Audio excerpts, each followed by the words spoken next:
हाल है दोस्तों, आज के इस वीडियो में हम बताने वाले हैं वो 50 टॉप खबरें जो आज सब जगह छाई रही। लेकिन पहले एक काम कीजिए, कमेंट में बताइए कि आप इस न्यूज को किस सिटी से देख रहे हैं। और हाँ, अगर नगरी एक्सप्रेस शुरू हुई जिससे जैसलमेर दिल्ली रेल कनेक्टिविटी मजबूत हुई। अश्विनी वैष्णव और शेखावत ने ट्रेन को हरी झंडी दिखाकर स्थानीय जनता की लंबे समय से लंबित मांग पूरी की। भारतीय नौसैनिक अकादमी ने 2025 ऑटम टर्म की पासिंग आउट परेड आयोजित की। कुल 232 प्रशिक्षुओं ने प्रशिक्षण पूरा किया, जिनमें मिडशिपमैन और विभिन्न नेवल ओरिएंटेशन कोर्स के कैडेट शामिल थे। भारत ने स्वदेशी हैंसा 3 NG ट्रेनर विमान का उत्पादन संस्करण लॉन्च किया। केंद्रीय मंत्री जितेंद्र सिंह ने सरस MK2 परियोजना की समीक्षा कर देश की उड्डयन क्षमताओं को और विस्तार देने का रोड मैप देखा। लालू यादव के आवास परिवर्तन को RJD की राजनीति में बड़े बदलाव का संकेत माना जा रहा है। अन्य मार्ग और सर्कुलर रोड वाले ठिकाने पहले राजनीतिक गतिविधियों के प्रमुख केंद्र रहे हैं। व्हाइट हाउस के बाहर अफगान नागरिक से जुड़ी घटना के बाद ट्रंप प्रशासन ने अफगान प्रवासियों पर कार्रवाई शुरू की। एक पूर्व US सैनिक ने इसे प्रशासनिक विफलता बताते हुए कड़ी आलोचना की। चीन ने ताइवान के पास 27 लड़ाकू विमान और 11 नौसैनिक जहाज तैनात किए। ताइवान के रक्षा मंत्रालय ने बढ़ते तनाव पर चिंता जताई और सुरक्षा निगरानी तेज कर दी। अमेरिका के आइडाहो में एक बार ने अप्रवासी पकड़वाने पर 1 महीने की अनलिमिटेड फ्री बियर का ऑफर दिया। आव्रजन एजेंसी ने इस विचित्र प्रस्ताव पर कड़ी प्रतिक्रिया दी। इमरान खान की मौत की अफवाहों के बीच उनकी पार्टी के सांसद ने दावा किया कि वह अडियाला जेल में सुरक्षित और जिंदा हैं, लेकिन सरकार उन्हें देश छोड़ने को मजबूर कर रही है। संसद के शीतकालीन सत्र से पहले सर्वदलीय बैठक में विपक्ष ने SIR पर चर्चा की मांग दोहराई। किरेन रिजिजू ने कहा कि सभी दलों के सुझावों को सकारात्मक रूप से लिया गया है।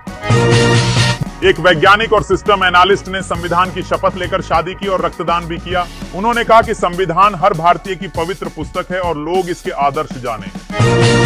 मोहन भागवत ने कहा कि लोग अपनी मातृभाषा भूलते जा रहे हैं। उन्होंने घरों में मातृभाषा का उपयोग बढ़ाने की अपील की और एक अंग्रेजी शब्द का अनुवाद पूछकर उदाहरण दिया।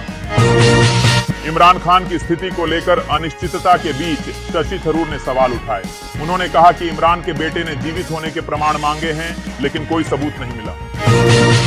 DK शिव कुमार ने कहा कि उनके और CM सिद्धारमैया के बीच कोई मतभेद नहीं है। कर्नाटक में CM पद की खींचतान के बीच उन्होंने अपनी सीमाएं जानने की बात कही। चुनाव आयोग ने SIR की समय सीमा बढ़ाकर 12 राज्यों और केंद्र शासित प्रदेशों में 11 दिसंबर तक कर दी। इससे मतदाता सूची पुनरीक्षण प्रक्रिया में जुड़े लोगों को राहत मिलेगी। महाराष्ट्र में महायुति की तकरार बढ़ी। एकनाथ शिंदे ने बीजेपी पर निशाना साधते हुए अधिकारियों को चेतावनी दी कि शिवसेना कार्यकर्ताओं को परेशान किया तो कड़ी प्रतिक्रिया दी जाएगी।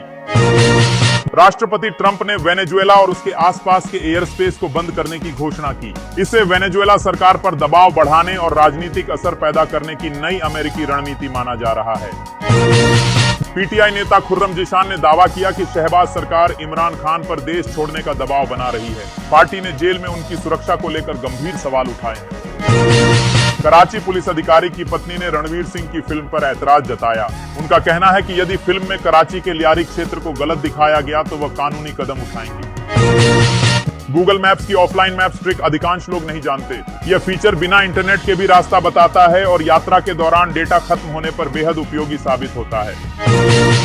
अयोध्या में राम मंदिर पर धर्म ध्वजा फहराई गई। मन की बात में PM मोदी ने खेल और तकनीक की उपलब्धियां बताते हुए कहा कि युवाओं ने कठिन हालात में भी ड्रोन उड़ाया। भारतीय वैज्ञानिकों ने दक्षिण भारत की महिलाओं में ओरल कैंसर से जुड़े महत्वपूर्ण जीन म्यूटेशन खोजे। यह शोध बीमारी की रोकथाम, उपचार और भविष्य के चिकित्सा मॉडल तैयार करने में नई दिशा प्रदान करता है। प्रधानमंत्री मोदी ने रायपुर में 60वें DGP IGP सम्मेलन की अध्यक्षता की। बैठक में आंतरिक सुरक्षा, खुफिया तंत्र, पुलिस सुधार और राष्ट्रीय सुरक्षा रणनीति को मजबूत करने पर विस्तृत चर्चा हुई। प्रधानमंत्री मोदी ने ऑस्ट्रेलियाई PM एंथनी अल्बानीज और जोडी हेयडन को विवाह की शुभकामनाएं दी। उन्होंने दंपति के सुखी वैवाहिक जीवन की कामना करते हुए दोनों देशों की मैत्री को भी रेखांकित किया। US FDA मेमो में बताया गया कि कोविड टीकों से जुड़े मायोकार्डाइटिस के कारण 10 बच्चों की मौत में संभावित भूमिका मिली। अधिकारी विनय प्रसाद ने यह चिंताजनक विवरण स्टाफ के साथ साझा किया। अमेरिकी राष्ट्रपति डोनाल्ड ट्रंप ने वेनेजुएला का हवाई क्षेत्र पूरी तरह बंद मानने की घोषणा की।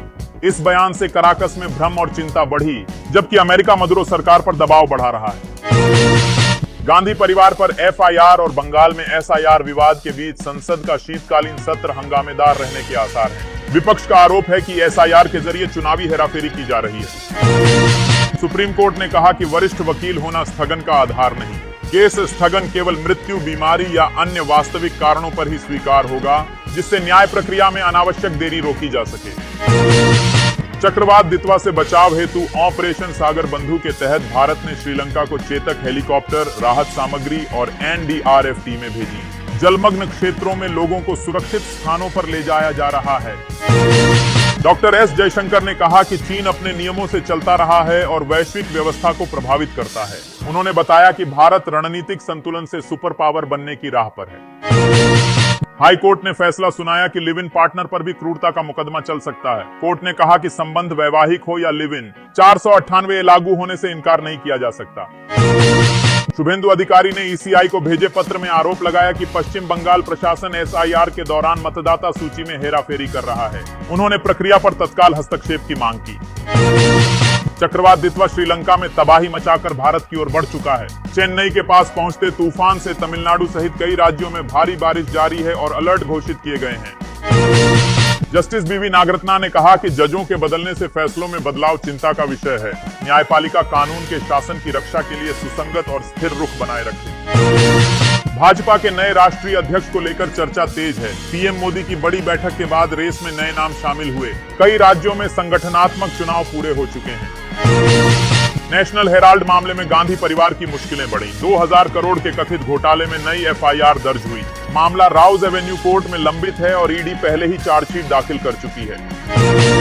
चक्रवात दितवा तमिलनाडु के वेदारण्यम तट के करीब पहुंचा। तटीय जिलों में भारी बारिश हुई। 22 आपदा मोचन दल किसी भी आपात स्थिति से निपटने के लिए तैनात किए गए हैं। भारत सरकार और एडीबी ने महाराष्ट्र, मध्य प्रदेश और गुजरात में विकास परियोजनाओं के लिए $800 मिलियन के ऋण समझौते किए। असम में मत्स्य और वेटलैंड प्रोजेक्ट हेतु $1 मिलियन की तकनीकी सहायता भी दी गई। चुनाव आयोग ने ईसीआई नेट ऐप पर जनता से सुझाव मांगे हैं। यह डिजिटल प्लेटफॉर्म जनवरी 2026 में लॉन्च होगा और नागरिक 27 नवंबर से दिसंबर तक सबमिट अ सजेशन फीचर से सुझाव भेज सकते हैं। पोप लियो ने इस्तांबुल की ब्लू मस्जिद का दौरा किया। उन्होंने सम्मान के रूप में जूते उतारे लेकिन प्रार्थना नहीं की। यह तुर्की यात्रा के दौरान उनका पहला मुस्लिम धार्मिक स्थल भ्रमण था। यूएई में 54वां ईद अल इत्तिहाद भव्य तरीके से मनाया जा रहा है। शहरों, सरकारी भवनों, मॉल और सड़कों को राष्ट्रीय रंगों, रोशनी और सजावट से चमकाया गया, जिससे देश भर में उत्सव का माहौल बना हुआ है। तुर्की ने बताया कि ब्लैक सी में रूस के शैडो फ्लीट टैंकर पर एक मानव रहित नाव ने हमला किया। जहाज को मामूली नुकसान हुआ। जांच जारी है और समुद्री सुरक्षा को लेकर चिंता बढ़ी है। प्रधानमंत्री संग्रहालय और पुस्तकालय ने दूरस्थ एक्सेस प्रणाली शुरू की। इससे शोधकर्ता विश्व भर में कहीं से भी 2.5 करोड़ से अधिक दुर्लभ आर्काइव दस्तावेज ऑनलाइन देख सकेंगे, जिससे ऐतिहासिक अनुसंधान को बढ़ावा मिलेगा। रक्षा मंत्री राजनाथ सिंह ने कहा कि ऑपरेशन सिंदूर ने उत्कृष्ट नागरिक सैन्य समन्वय प्रदर्शित किया। संकट की घड़ी में प्रशासन और सशस्त्र बलों की संयुक्त कार्रवाई ने जनता का विश्वास मजबूत किया। भारत ने आईटीयू के WTDC 2025 सम्मेलन में डिजिटल क्षेत्र में महत्वपूर्ण उपलब्धियां दर्ज की। वैश्विक डिजिटल विकास एजेंडा में भारत की भूमिका और प्रभाव और अधिक मजबूत होकर सामने आया। वैज्ञानिकों ने 34 लाख वर्ष पुराने बुर्टेल फुट जीवाश्म का रहस्य सुलझाया। अध्ययन में पता चला कि यह मानव पूर्वज की एक पुरानी और रहस्यमय प्रजाति का था, जो दूसरी प्रजातियों के साथ सह अस्तित्व में रहती थी। एनडीआरएफ ने ऑपरेशन सागर बंधु के तहत श्रीलंका में चक्रवात दितवा राहत कार्यों के लिए 2 विशेष टीमें भेजी। 80 रेस्क्यू विशेषज्ञ और 4 डॉग स्क्वाड हिंदन एयरबेस से रवाना हुए। भारतीय नौसेना को प्रोजेक्ट 17A की चौथी Nilgiri class steel frigate Taragiri सौंप दी गई। यह स्वदेशी जहाज निर्माण में बड़ी उपलब्धि है और नौसेना की सामरिक क्षमता को और मजबूती मिलेगी। मध्य प्रदेश के मुख्यमंत्री मोहन यादव के बेटे डॉक्टर अभिमन्यु यादव ने डॉक्टर इशिता पटेल संग सामूहिक विवाह समारोह में 7 फेरे लिए। कार्यक्रम में कई अन्य जोड़ों ने भी विवाह किया। केंद्रीय मंत्री चिराग पासवान ने कहा कि संसद और बिहार विधानसभा सत्र में एनडीए मजबूत है। उन्होंने विपक्ष पर काम रोकने का आरोप लगाया और नीतीश सरकार द्वारा लिए गए फैसलों को अहम बताया। हिमाचल के मुख्यमंत्री सुक्खू ने विनय कुमार को कांग्रेस प्रदेश अध्यक्ष चुने जाने का स्वागत किया। कहा, वह 3 बार के विधायक हैं, एससी समुदाय से आते हैं और उनके नेतृत्व में चुनाव जीतने का विश्वास है। उत्तराखंड मुख्यमंत्री धामी ने कहा कि साहसिक खेल, राफ्टिंग और वाटर स्पोर्ट्स से पर्यटन को बढ़ावा मिलेगा। स्थानीय अर्थव्यवस्था मजबूत होगी और युवाओं के लिए नए नवाचारों पर तेजी से काम किया जा रहा है। जम्मू कश्मीर के उप मुख्यमंत्री सुरिंदर चौधरी ने कहा कि श्रम बल पर कॉन्फ्रेंस में हितधारकों ने भाग लिया। महिलाओं को रात में काम की अनुमति और सुरक्षित परिवहन सहित कई श्रम सुधारों पर चर्चा हुई। उप मुख्यमंत्री केशव प्रसाद मौर्य ने बीएलओ अधिकारियों से कर्तव्य निभाने की अपील की। विपक्ष पर अफवाह फैलाने का आरोप लगाया और कहा कि मतदाता सूची शुद्धिकरण से भाजपा को आगामी चुनावों में लाभ मिलेगा। चक्रवात दितवाह से नागपट्टिनम में भारी बारिश के बाद मनांगकोंडन नदी में बाढ़ आ गई। करुप्पा पुलम का रास्ता कट गया और 100 एकड़ से अधिक धान की फसल डूबकर बर्बाद हो गई। केंद्रीय मंत्री किरेन रिजिजू ने कहा कि सर्वदलीय बैठक में कई दलों ने एसआईआर पर चर्चा की मांग की, पर किसी ने सदन न चलने देने की बात नहीं कही। हंगामे की आशंका जताई। केंद्रीय मंत्री पीयूष गोयल ने कहा कि मुंबई के स्कूलों में 60,000 बेटियों को मुफ्त सैनिटरी पैड दिए जाएंगे। बीएमसी चुनावों पर उन्होंने दावा किया कि महायुति एकजुट है और जीत से विकास तेज होगा। पूर्व उपराष्ट्रपति वेंकैया नायडू ने सरदार पटेल की 150वीं जयंती पर राष्ट्रीय एकता यात्रा में कहा कि भारत तेजी से विकसित हो रहा है और लोगों को पटेल की राष्ट्र प्रथम सोच से प्रेरणा लेनी चाहिए।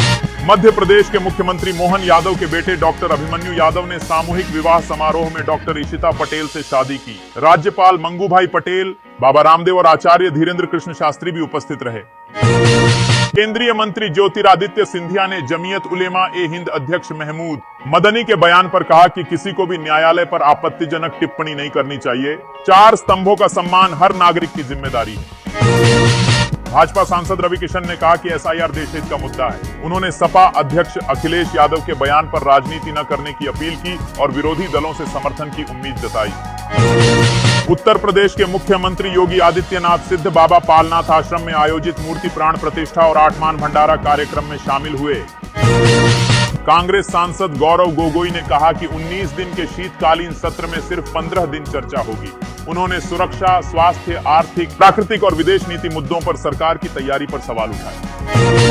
छत्तीसगढ़ के मुख्यमंत्री विष्णुदेव साय ने प्रधानमंत्री मोदी के मन की बात 128वें एपिसोड का स्वागत किया। उन्होंने कहा कि कार्यक्रम देशवासियों से जुड़ने का महत्वपूर्ण माध्यम है। दिल्ली की मुख्यमंत्री रेखा गुप्ता ने कहा कि 12 सीटों पर उपचुनाव लोकतंत्र का उत्सव है। उन्होंने मतदाताओं से सही प्रतिनिधि चुनने के लिए अपने वोट का सही इस्तेमाल करने का आग्रह किया। बिहार के उप मुख्यमंत्री सम्राट चौधरी, राज्य मंत्री और बीजेपी के प्रदेश अध्यक्ष दिलीप जायसवाल और अन्य लोग पटना में पीएम नरेंद्र मोदी के मन की बात के 128वें एपिसोड को सुनते हुए दिखे।